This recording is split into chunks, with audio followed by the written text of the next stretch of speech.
Police still trying to catch up with him, and it looked like Zoe, pretty close behind him, was a Maryland State Police trooper. Yeah, and you have Prince George's County police officers as well. And we've talked about this a lot before. When you make that decision to chase a suspect in situations like this, because you're talking about rush hour as well on a Friday. A lot of folks heading home. So when is it safe to do so? In this case, police from multiple jurisdictions felt that they had to go after the person in this truck to stop them. We're pulling up to a gas station right now. Let's see what's going to happen here. Looks like he's using this as a way to kind of turn around and go back in the opposite direction. Boy, it is clear that whoever's driving this vehicle appears to know where they're going. So this is on the right. Okay. He's just pushing that out of the way. Holy cow. Wow. This is the first time we've seen this kind of happen in this pursuit. Saw a Montgomery County cruiser in there as well, not engaged by the suspect. And now it's a matter of, you see how aggressive the suspect is getting with the vehicle. So do the police authorities, in an attempt to bring this to a close, match that aggression in trying to get this person stopped. Yeah, and you know, we have seen this driver. Okay, so now we're pushing other cars away. Yeah, initially it was just about police and getting out of the way and sort of delicately going through traffic here, but you see now this is taking an aggressive turn. And this is when it gets dangerous. Yeah, this is when it gets dangerous. If he's clearly very unpredictable. Officers are trying to catch up to him. Cars are trying to move over. But for those who may not realize that this is a pursuit, they may see this emergency vehicle and think they have a moment to get over. And clearly what we've seen is they do not. One thing that's a problem here, too, this is a big, heavy-duty truck. You saw how it just pushed that Maryland State Police SUV just to the side with ease. So this would be a very difficult vehicle to wrangle compared to, some of the other vehicles that we might see, on internet videos that cops are able to pull pit maneuvers and take out. This is a much heavier vehicle, going to be harder to get this vehicle stopped. And Adam, you were saying that this began, so before we brought this to you live, the folks at home, you were watching this for what, roughly 20 minutes? So this has been going on for quite some time. Oh, there he is getting at two other cars now, moving literally. Wow. Yeah. This has gotten really, really serious. Two cars there in the intersection have been smashed up. We just went through Columbia Road. Okay. Hit another car. And another car. These cars are trying to get out of the way. They seem to sense that something is happening here. And so, Adam, how long so roughly 20 minutes back to that point? Yeah, so now we're about at the 25 minute mark. So when I first came attuned to this, there's talk in the newsroom, and we haven't been able to exactly confirm what precipitated this exactly, but this vehicle was on its own for some time without any police cars in tow behind it. Our chopper was following it because we got word that something had happened here, that the police were looking out for this vehicle, and it was stopping at stop signs, it was obeying the rules of the road, staying in the lanes, and as the officers have now engaged, this suspect has become increasingly more erratic in trying to evade from the authorities. All right, so Zoe, you kind of brought this up. We don't see this every day here, and so there are conversations about when police pursuits can actually be initiated, and when you look at Maryland, officers are they are authorized to pursue if it appears that somebody who has been given an appropriate signal to stop, who has been told to stop by a law enforcement officer, does that, and this is clearly not happening. Yeah, so he went into this neighborhood, it appears, tried to circle around, and we have all these officers here lined up, they're staying out of his way. He just went right on by those two Maryland State troopers. Unless they didn't anticipate him coming in that direction. This appears to be someone, and Adam, you've been watching this longer than we are, but this person clearly seems to know a bit of the terrain here. They know where they're going. It would appear that way from all the driving that we've seen through office parks and some of the main roads and now all these secondary roads. And the fact that he's been able to escape going into a parking lot and then going into a cul-de-sac and being able to get back out is kind of perplexing. But you have to imagine that the officers, they have their rules of engagement and what they're going to do. I mean, this looks like a residential area. So is this the place that you want to stop somebody? I mean, we haven't heard anything about the suspect potentially being armed. But if that is the case, is that a place where you want to try to bring this chase to a stop in a residential area?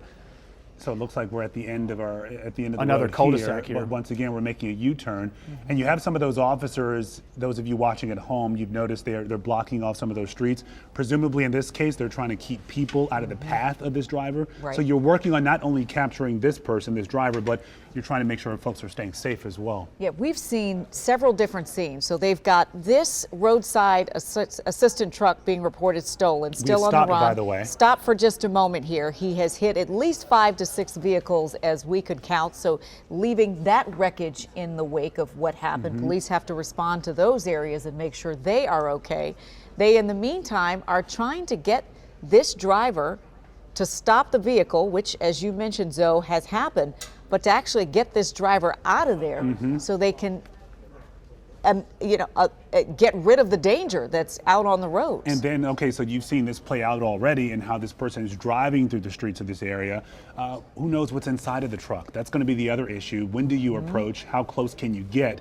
So yes, we see this truck stopped at this point, and you're wondering why officers may not have moved in already. Right. They're trying to assess the threat at this point. The video you're looking at here was recorded earlier on the left, approaching a gas station there, making a U-turn, going back out into the streets. What you're looking at on your right is what's happening in real time. That is live.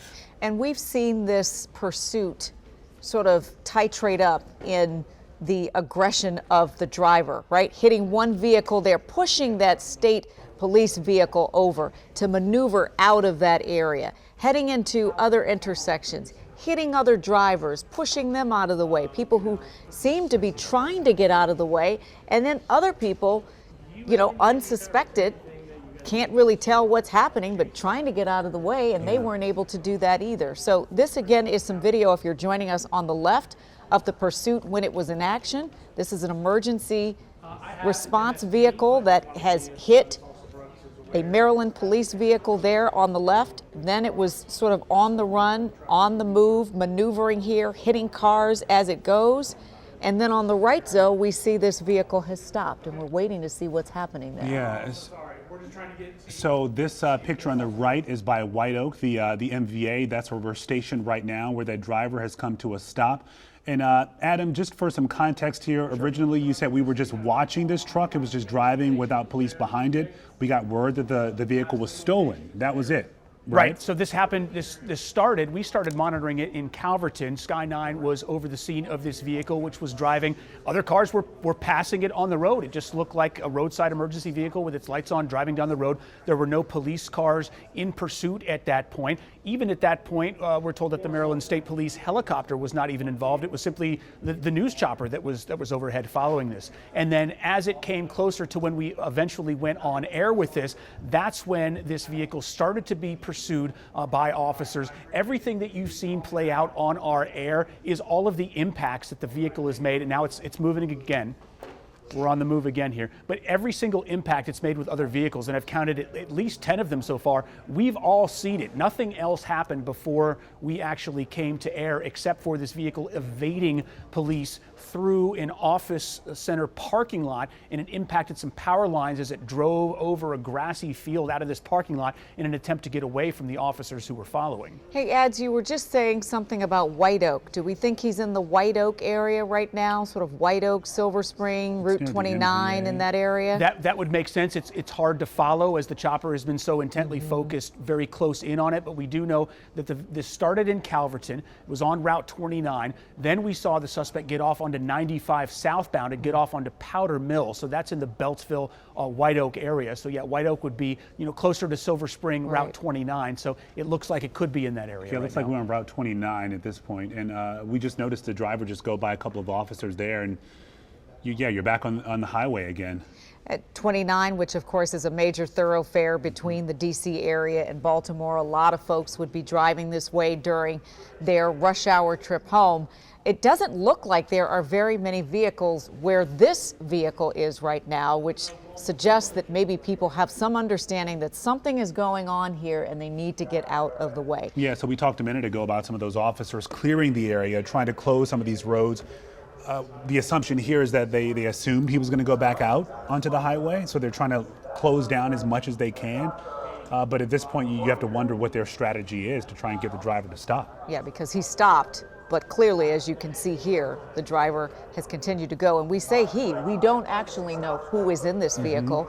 We don't know where this vehicle, this emergency dispatch vehicle, was dispatched to, or if it even was. We're not sure how this actual stolen vehicle on the road taking off, how this actually began. So we're watching this as this unfolds, and we are trying to put the details together as much as we can as we see this happening. Ads, are you hearing or seeing anything else in there? So I'm standing right next to WSA 9 assignment desk, so as soon as information's coming in, I'll be able to bring it to you. But I just want to point out, you see the sparks from the chains that are dragging on the rear of that vehicle. That wasn't there until this vehicle made that evasive maneuver to get away from police out of an office center parking lot and went into this grassy area. It clipped a whole bunch of power lines. There was a whole bunch of sparking, and that dislodged some of the things in the rear of the vehicle, and that's what we're seeing there, those channels. I was going to say, you could see it moving too.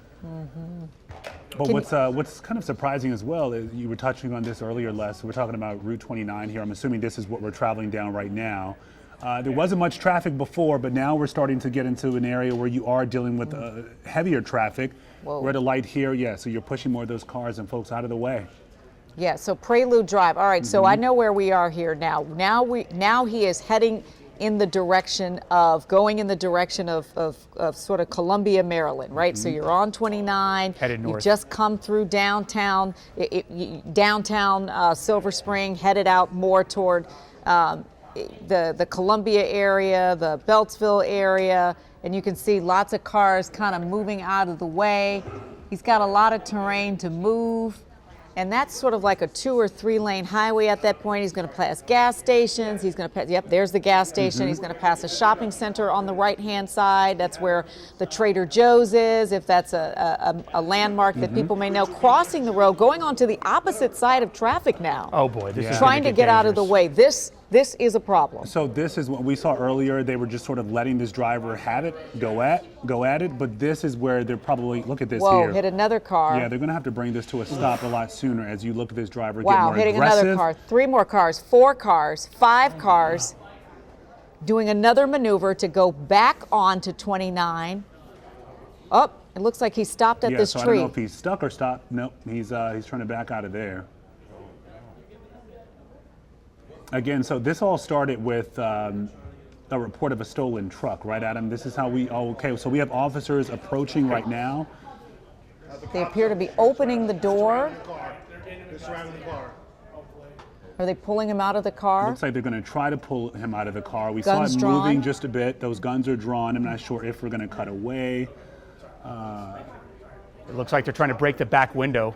They're trying to get in somehow, because as you saw a minute ago, this is truly a threat right here when you have a driver just maneuvering the streets like this with a lot of traffic out on the roads in such a busy part of town as well. Again, you have the K-9 dogs on scene as well. A lot of those officers from Maryland State Police. You had Prince George's County Police a little earlier on the scene. A number of jurisdictions working to bring this driver to a stop. They're trying to break through the glass to get in. I can't tell that there's any movement in the car right now. I mean, I'm up on the screen right now, Ads. I don't know if you can see it you too. See him, I can't see it any better. They're hitting the window to try to get inside. But as far as motion behind the driver's wheel, I can't see any. And you know what has to be scary for officers at this point, because we don't know if this suspect was armed. We don't know how he or she took control of this vehicle, and also how if this vehicle is going to stay there, in place. Did he shift it into a different gear? Right. Is he even still moving? So there he is, going in. We're pulling him out. We're watching this together. This is roadside assistance truck was reported stolen. It's off 29 right now on the side of the road. Police are responding. And it looks like they have the driver. And this all began, shortly before 5 o'clock, Adam, when we were watching this unfold? Yeah, that's right. About 5:15, 5:20. Okay. That's when we first got word that there was a lookout for this vehicle. And we saw him crashing into some of those other cars before. You're just hoping those folks are okay as well. So you have medics, I'm sure, responding to those scenes to make sure those people are okay. Yeah, we saw some of those cars spin 180 degrees as this truck just plowed right into them. You have to feel for all those folks just trying to get from point A to B on a Friday night ahead of this snowstorm that we're expecting. And now all of a sudden they've got crumpled cars and possible injuries. Absolutely. So we're hearing this is right near the Northwest Branch Recreation Center.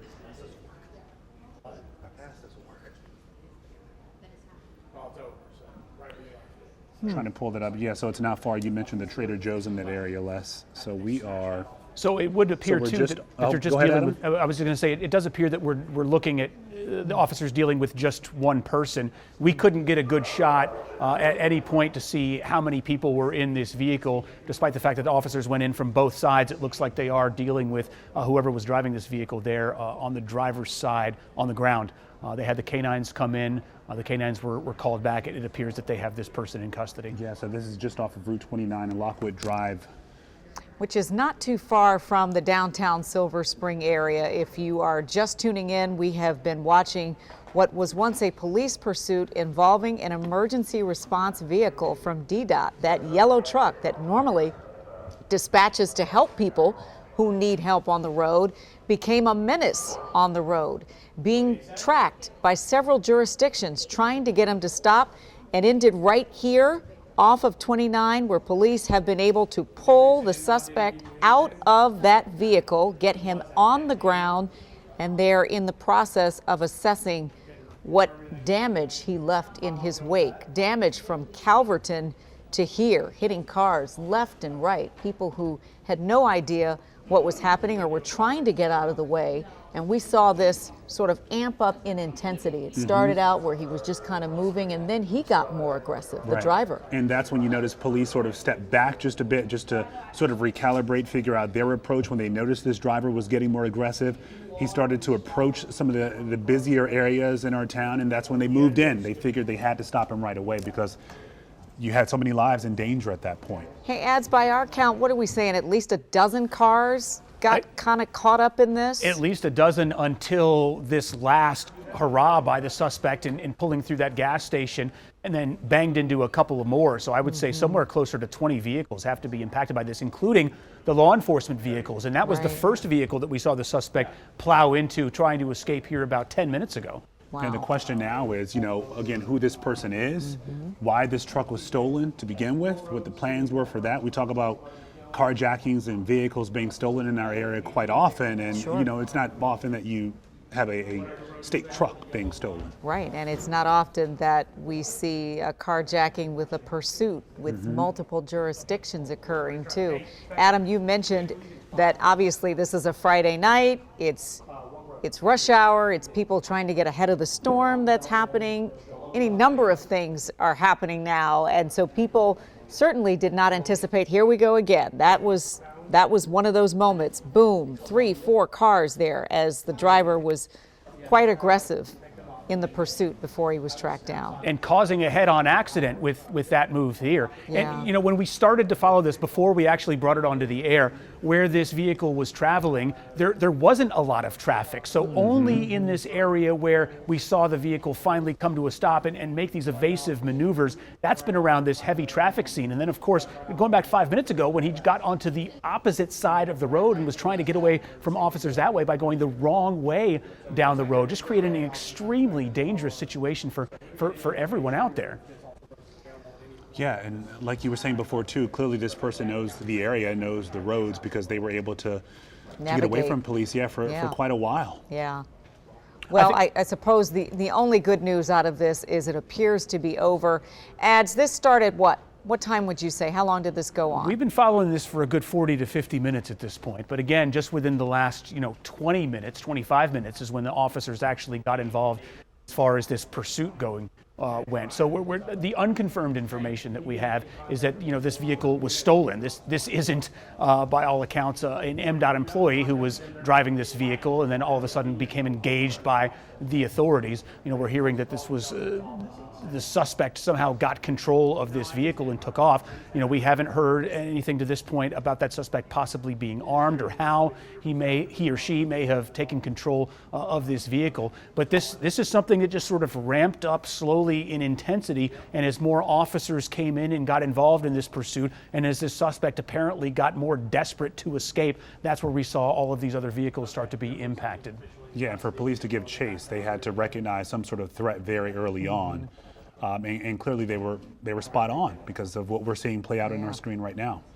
I mean, this was just such an intense moment here, and it makes me wonder. Twice we saw that vehicle go into a cul-de-sac, and then the second time the vehicle stopped. Remember, we were camped out on that vehicle for a good 5 minutes, and then on this narrow road was able to come back out, get by the officers, and go up the street, cause even more carnage, damage, and mayhem before ultimately coming to a stop here. So I think some questions will be asked in the aftermath as to how this played out. I guess it's amazing that there weren't more people hurt given what we've seen here. We haven't seen anyone who was on foot who was hit on a bike by or this anything vehicle like that, on a bike, which would have been even more destructive than the path of destruction that was already left in its wake. It is Friday evening, 6:32, and we are wrapping up our newscast, not in the way that we intended to, certainly not anticipating an emergency patrol vehicle to be on the road with police pursuing, leaving a ton of damage in its wake. We have no idea about the conditions of the people who were hit along this 40-minute plus pursuit, but you're seeing right there some of the incredible damage that happened as that person behind the wheel took police on quite a ride this evening. And even though this looks horrible, thankfully it wasn't much worse considering what we're dealing with here. We know a lot of folks, we saw that live image there a moment ago, they were sort of looking at where this truck stopped, collecting as much evidence as possible to figure out again the why this truck was stolen and what this person's intentions were. And here's that moment where it's going down the wrong way. The street, you have to think too, I mean, perhaps that vehicle having its lights on gave some people at least a little bit of a heads up that something was coming. But I mean, for some of these folks coming down the road, just not expecting it at all. All right. Not at all. There are a lot of questions to answer. We're going to be staying on top of this breaking news all night, again, to figure out what transpired here. Look for updates right here on TV and on our WUSA 9 app. And you can also stream us for free on WUSA 9 Plus. That is it for us on the news at 6. Be careful out there. We'll have a full update for you coming up tonight at 11.